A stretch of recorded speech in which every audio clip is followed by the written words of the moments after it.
Greetings, and welcome to this brief introduction to Plato's Republic, Book 3. I'm Keith Whitaker. The first thing to notice about Republic Book 3 is that unlike Books 1 and 2, it continues the conversation from the prior book. There is no break. Book 3 contains three main parts. In the first, Socrates, Adeimantus, and then Glaucon continue their discussion of what the city's law will command the poets to say and how they will say it.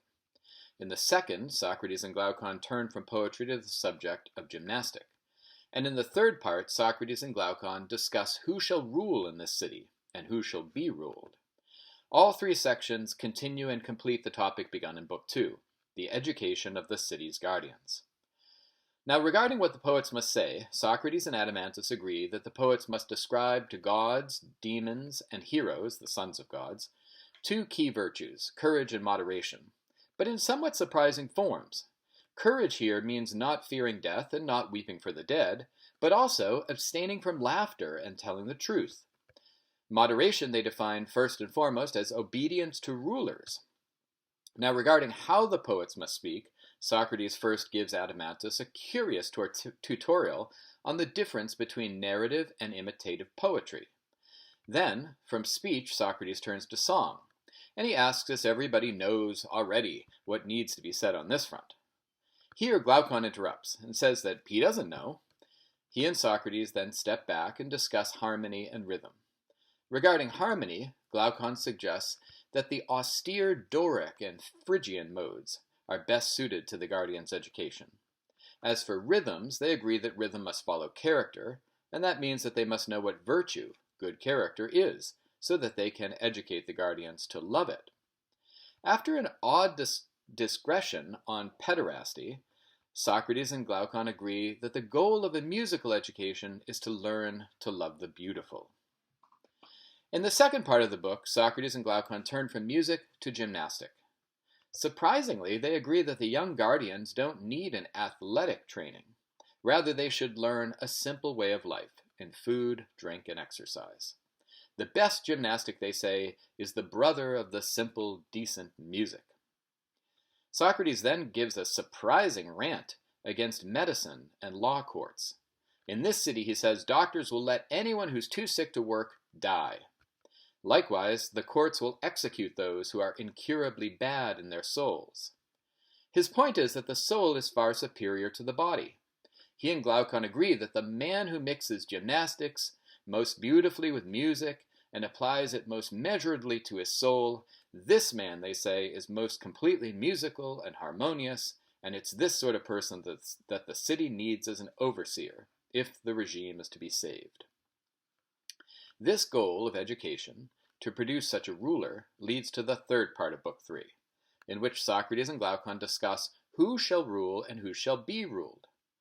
The best guardians of a city, they say, are prudent, powerful, and care for the city. But to care for the city, the guardians must love the city, believing that the city's good is their good. The guardians of this belief are to be distinguished from the other guardians of the city. Thus, the city will have three classes. First, the complete guardians, as they say. Second, the auxiliary or helper guardians. And third, the farmers and craftsmen. But how will they establish these three classes? Here Socrates introduces the wonderful mechanism, as he calls it, of the noble lie.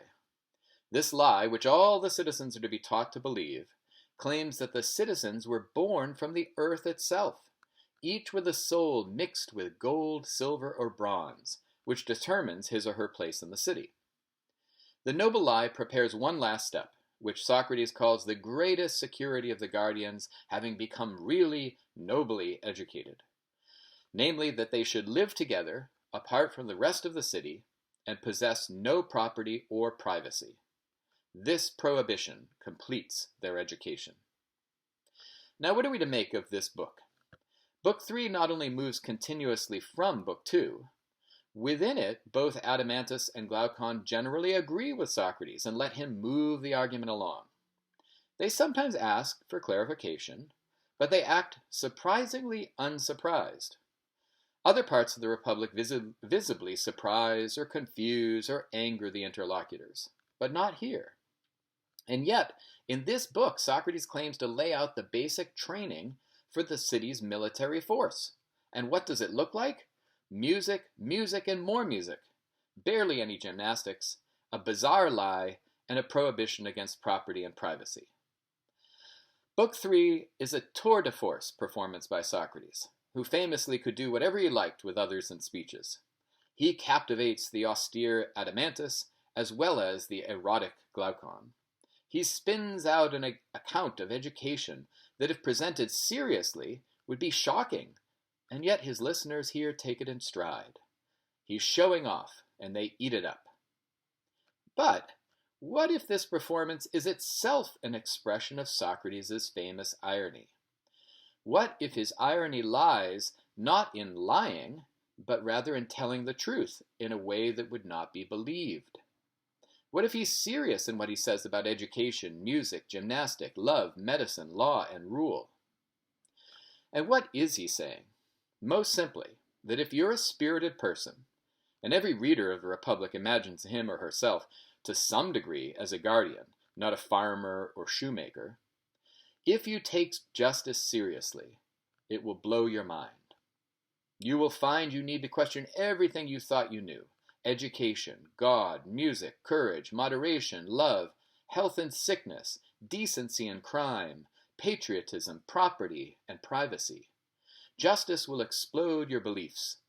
Socrates' success is dropping such bombs while keeping his audience smiling.